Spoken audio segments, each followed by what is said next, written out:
For 11 years, they told us one simple lie. Stay loyal until the company is sold, and the people who built it would finally share the reward. The day the biggest deal in our company's history closed, the executives became millionaires, and the rest of us discovered that every promise we'd trusted had vanished into carefully chosen words. 11 years. That's how long I worked at Brightstone Technologies. Long enough to survive 3 rounds of layoffs, train employees who eventually became my managers, and turn down more job offers than I can remember. People sometimes ask why I stayed. The answer is simple. Because every year, leadership gave us one more reason to believe that staying until the very end would matter. It wasn't just motivational speeches. It wasn't just optimism. It was something the company itself kept referring to as the Employee Success Participation Program. The program appeared in annual presentations, company-wide emails, leadership updates, and town hall meetings whenever someone asked what employees would receive if the company was eventually acquired. No one ever discussed exact numbers. No one promised a specific percentage. Whenever employees asked for details, HR always gave the same answer. The eligibility criteria and distribution structure will be shared once a transaction is finalized. It sounded reasonable. After all, acquisitions involve confidential negotiations. Most of us assumed the legal details simply couldn't be disclosed until the deal was complete. Nobody imagined the real surprise would have nothing to do with confidentiality. Every year, our CEO reinforced the same message. When this company is sold, the people who helped build it will share in its success. He never sounded like someone making an empty promise. He sounded like someone reminding us of a plan already in motion. That mattered. Because staying wasn't always easy. Raises were modest. Bonuses were smaller than friends at other companies received. When departments were eliminated, the remaining employees quietly absorbed the extra work while leadership thanked us for our commitment. Their explanation never changed. We're building long-term value. The closer we get to a transaction, the more important retention becomes. The people who stay with us will understand why it was worth it. Over time, those words shaped real decisions, mine included. About 3 years before everything changed, a recruiter from one of our competitors contacted me. The offer was incredible. 30% more pay, a generous signing bonus, better retirement benefits, flexible remote work. I seriously considered it. That evening, I printed the offer letter and spread it across my kitchen table. My husband looked at the salary and laughed. I think they're trying pretty hard to steal you. They are. So what's stopping you? I looked at the papers for a long moment. Then I answered honestly. If the company sells next year, I'll lose eligibility. He frowned. You really think that program is worth walking away from this? I don't know exactly what it's worth, I admitted, but leadership has been talking about it for years. HR keeps saying the details will come when the transaction closes. He nodded slowly. I guess you've already earned it. That's exactly how I felt. Not lucky, not entitled, earned. Apparently, hundreds of other employees felt the same way. People stayed through exhausting product launches. They postponed career moves. Some rejected higher-paying offers. Others delayed retirement because they believed they were approaching the finish line. Inside the office, we joked about it. Just make it to the sale. That became our unofficial motto. Then, one Tuesday morning, every employee received the same calendar invitation. Mandatory company-wide meeting. No agenda, no explanation. The atmosphere changed instantly. Slack channels exploded with speculation. People gathered near conference rooms instead of working. Someone from finance walked past with a smile he couldn't hide. I've got a feeling today's the day, one coworker whispered. At 11 o'clock, the live stream began. Our CEO appeared on the giant screen. For once, even he seemed emotional. I'm proud to announce that Brightstone Technologies has signed a definitive agreement to be acquired. The room fell silent for a fraction of a second. Then everyone erupted. People stood and applauded. Some hugged, Others wiped away tears. It wasn't just because the company had been sold. It was because, after years of hearing the same message, we believed we'd finally reached the moment we'd all been waiting for. The CEO smiled as the applause settled. "I want to thank every employee who stayed with us through the difficult years." He paused. Then he said the sentence that filled the room with even louder applause. "You earned this success." I texted my husband before the meeting had even ended. "It finally happened." He replied almost immediately. "Looks like staying was the right decision after all." For the first time in years, the entire office felt lighter. People talked about paying off mortgages, helping their parents, starting college funds, taking vacations they'd postponed for years. Nobody expected to become millionaires. We simply expected the company to honor what it had been telling us for years. 3 days later, an email arrived. Employee Success Participation Program. Final distribution. I smiled the moment I read the subject line. Finally. I opened the attachment. The first page explained that distributions had been approved as part of the acquisition. Then I reached the eligibility section. Eligible participants: Chief Executive Officer, Executive Leadership Team, Vice Presidents, selected strategic officers designated by the Compensation Committee. I kept reading. Surely there had to be another section. There wasn't. I searched the document for the word employee. Nothing. I searched for my department. Nothing. I searched for my own name. Nothing. The program was real. It had always been real. It just had nothing to do with the people who had spent years believing they were part of it. 3 days earlier, our CEO had stood on stage, looked directly at us, and said, "You earned this success." As I stared at the screen, one question kept repeating in my head. If we were never meant to receive anything, why had they spent years making sure we believed we would? I barely slept that night. Every time I closed my eyes, I saw the same document. Employee Success Participation Program. Final distribution. The program had been real all along, just not for us. By the next morning, the office felt completely different. Only 3 days earlier, people had been laughing in the break room, talking about paying off mortgages, taking their kids to Disney World, and finally replacing cars that had been held together with duct tape and hope. Now nobody was talking. You could hear keyboards, printers, coffee machines, but conversations had almost disappeared. It was as if an entire building had realized, at exactly the same moment, that something wasn't right.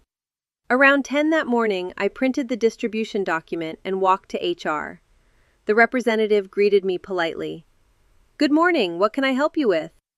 I placed the document on her desk. "I think there's been a mistake." She reviewed the first page, typed my employee ID into her computer, and looked back at me. "There isn't a mistake." I blinked. "I've worked here for 11 years. "I understand. I've stayed through every restructuring." She nodded. "I can see that. I trained people who are now directors. I appreciate your contribution." I waited. Nothing came. Finally, I asked the only question that mattered. "So, why wasn't I included?" She paused for a moment before answering. Eligibility for the participation program was determined prior to the transaction. I frowned. But everyone was told employees who stayed through the acquisition would share in its success.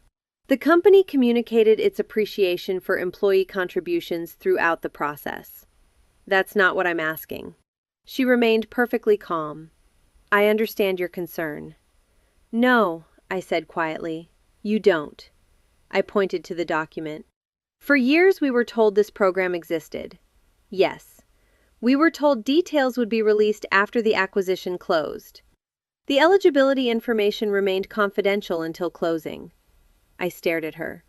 "So ordinary employees were never eligible?" She didn't answer.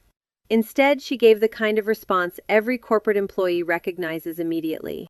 "I'm not authorized to discuss how eligibility decisions were made." That sentence told me everything she wasn't willing to say. I thanked her, picked up my papers, and walked out. By the time I reached my desk, my phone buzzed. Mark, product development. Did you get anything? I replied with one word.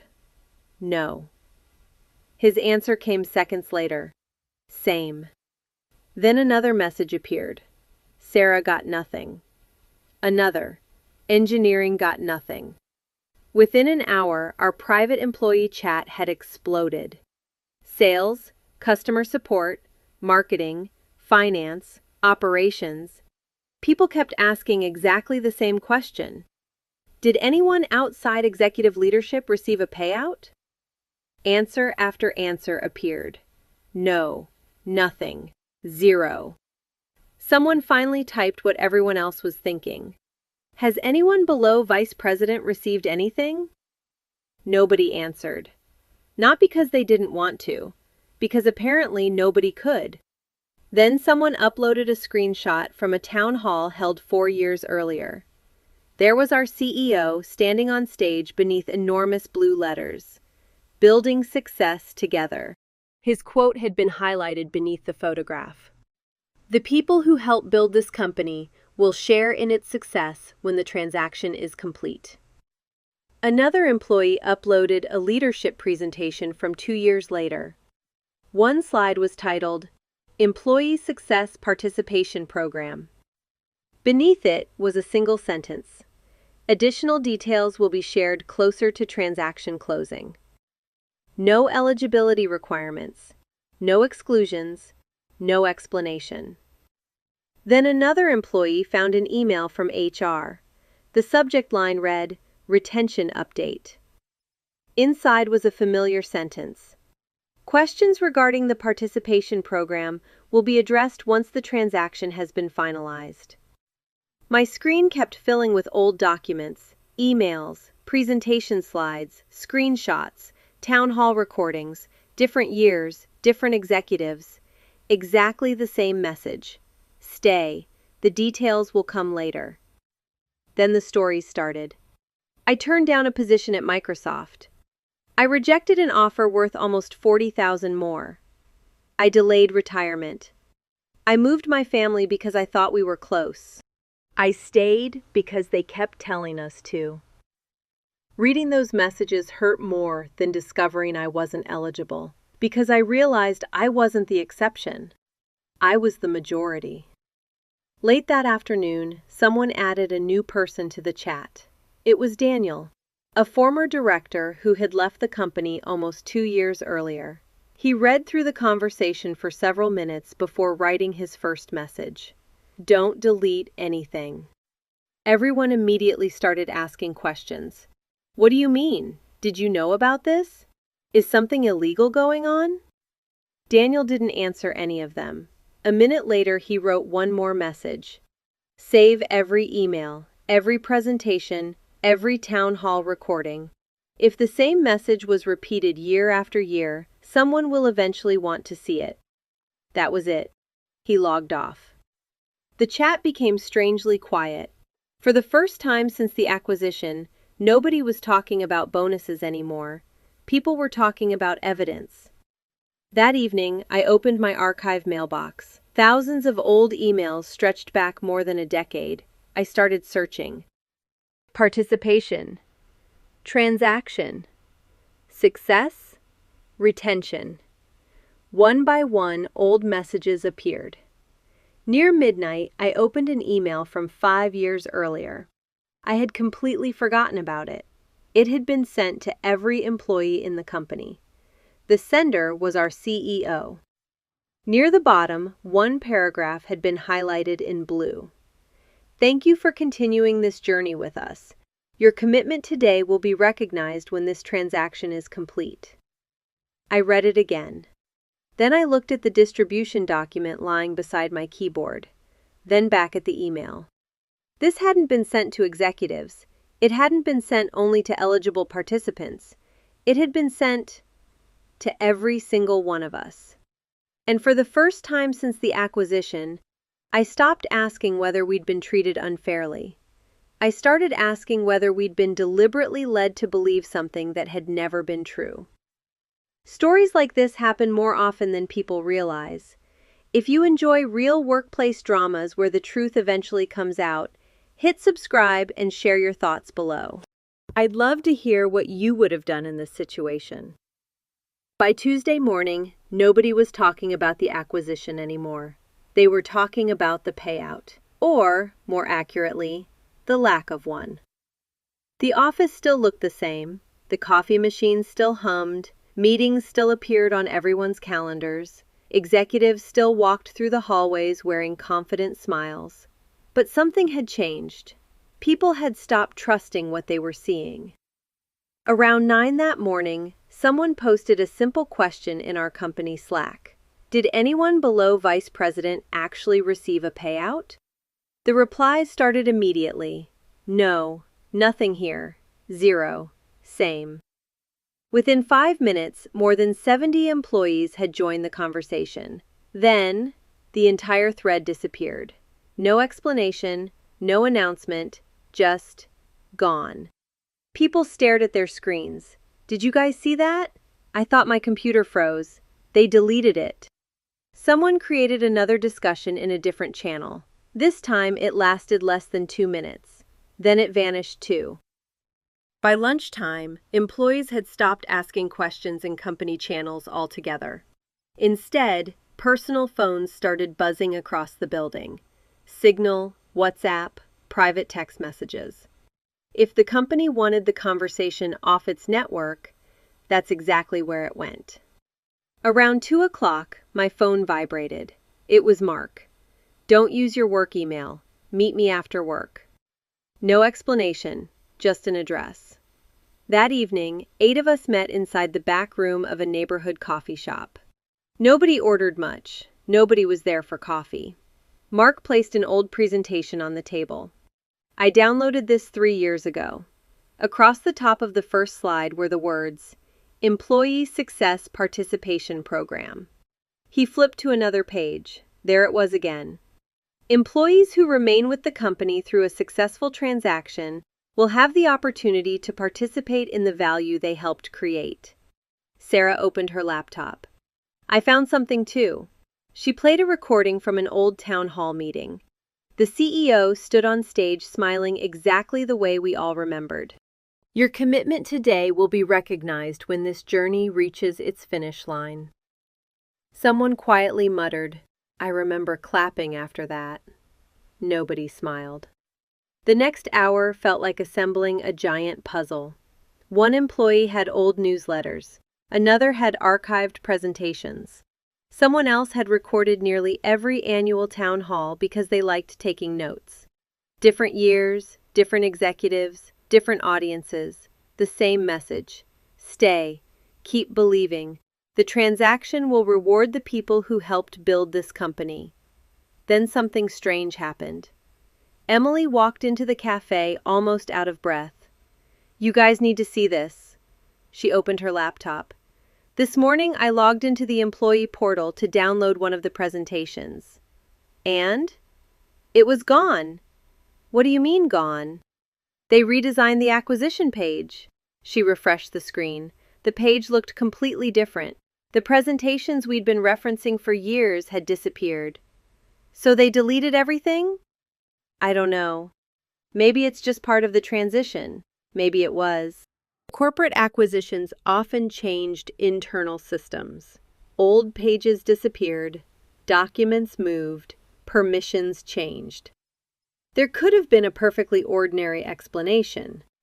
But sitting in that room only days after discovering we'd been excluded from the program we'd heard about for years, it didn't feel ordinary. It felt like time was running out. Everyone began searching their laptops, external hard drives, old USB sticks, personal email backups. One by one, forgotten files resurfaced. Found another one. I've got a recording from 2020.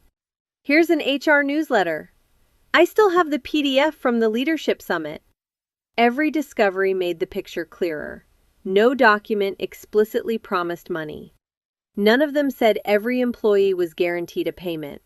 But together, they painted exactly the same picture. Stay with us. You'll be part of what comes next. Around 7 o'clock, Daniel walked into the cafe, the former director. He looked around the room at the stacks of papers covering every table. I figured this was happening. Nobody wasted time. Questions flew from every direction. Did leadership know? Were we ever eligible? Was this planned? He raised one hand. Stop. The room went silent. You're asking the wrong question. Nobody spoke. He looked down at the documents scattered across the table. Forget what they told you. His finger rested on one of the printed emails. Find out what they were telling each other. A chill ran through the room. Because none of us had thought about that. We'd spent days proving what we'd heard. We hadn't once asked what executives were saying behind closed doors. 2 days later, 15 of us sat inside the conference room of an employment law firm.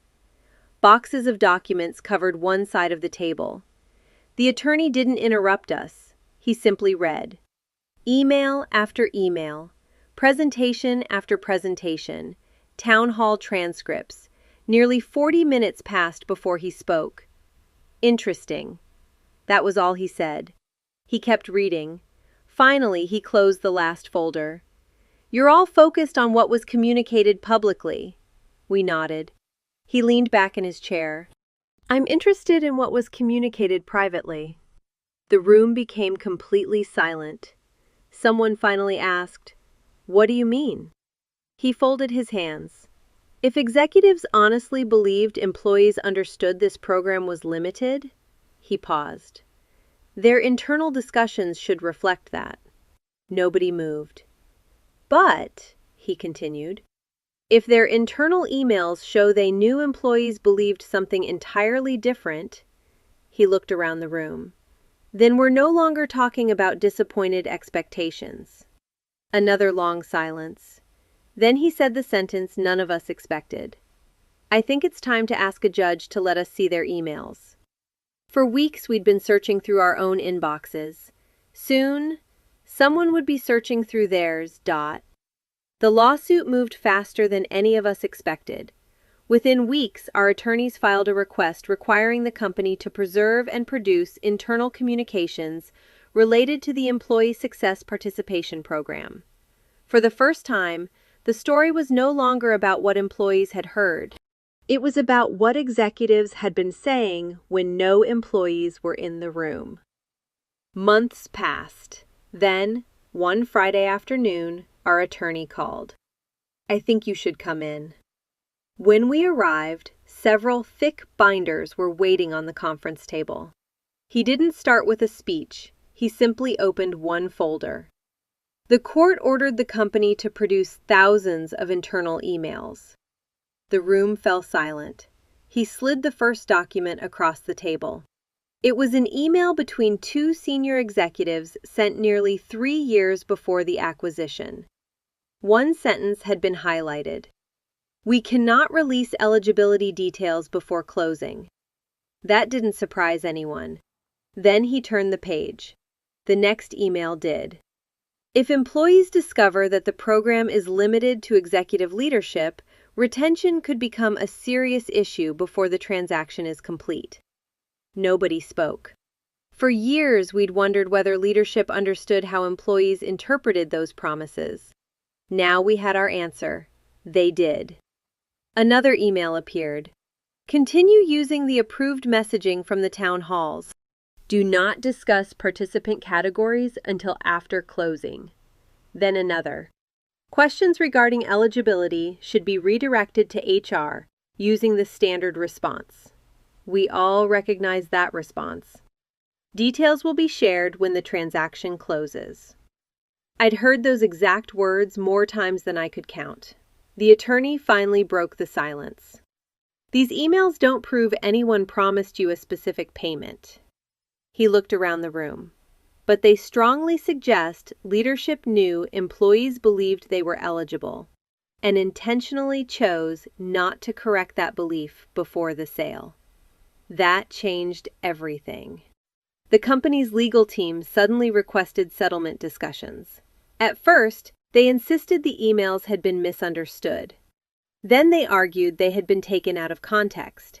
But the documents spoke for themselves. And there was another problem. Court filings are public. If the case continued, those emails would become public too. Our attorney leaned forward. "For the first time since we met," he said, "I don't think they're worried about losing in court." He paused. "I think they're worried about everyone else finding out what they wrote." For the first time in months, it felt like the balance of power had finally shifted. Settlement negotiations lasted for weeks. We weren't allowed to discuss the details while they were happening. Every few days, our attorney would call. "They've increased the offer." Then, "They're asking for stricter confidentiality." Then, "They're willing to expand the group of employees included." Each conversation meant one thing. The company was no longer fighting as confidently as it had at the beginning. One rainy Thursday morning, we gathered in the same conference room where we'd first seen the internal emails. Our attorney walked in carrying a single folder. He smiled before saying a word. "We have an agreement." For a moment, nobody reacted. It was almost impossible to believe the fight was actually over. Then Sarah covered her face with both hands and started crying. Not quietly, not politely. The kind of crying that comes after carrying the same weight for far too long. Mark let out a laugh. Not because anything was funny, because after months of wondering whether we'd imagined everything, we finally knew we hadn't. One by one, people hugged each other. Some smiled, some cried, some simply sat in silence, staring at the table. The settlement included financial compensation for the employees who had joined the case. No, it wasn't enough to replace 11 years of trust. Nothing could do that. But the agreement meant something far more important. The company had chosen to settle instead of asking a jury to hear the evidence. In the weeks that followed, news of the lawsuit spread through the industry. People weren't shocked that executives received larger payouts. They were shocked by the internal emails. The emails that showed leadership understood exactly what employees believed, and chose not to correct them until the sale was complete. The company announced changes to its leadership team. Future incentive programs would include written eligibility requirements from the beginning. It was the kind of policy that should never have been missing in the first place. As for us, most of us never returned. Some started new jobs, some started businesses. A few finally accepted the offers they'd turned down years earlier. The strange thing was, none of us talked very much about the money. Whenever we met, we talked about something else. The day we stopped blaming ourselves. For months we'd wondered whether we'd misunderstood, whether we'd been naive, whether we'd heard only what we wanted to hear. The discovery process answered those questions forever. We hadn't imagined the expectation. The people running the company knew it existed. That truth mattered more than any settlement check ever could. Looking back now, I don't remember the exact amount I received. I remember something else. For 11 years, they asked us for loyalty. In the end, the most valuable thing we walked away with wasn't the money. It was proof that loyalty should never depend on promises that someone refuses to put in writing. The settlement closed the case, but it also closed a chapter of our lives that had lasted far longer than it ever should have. And that was worth more than any title, any bonus, or any promise ever could have been.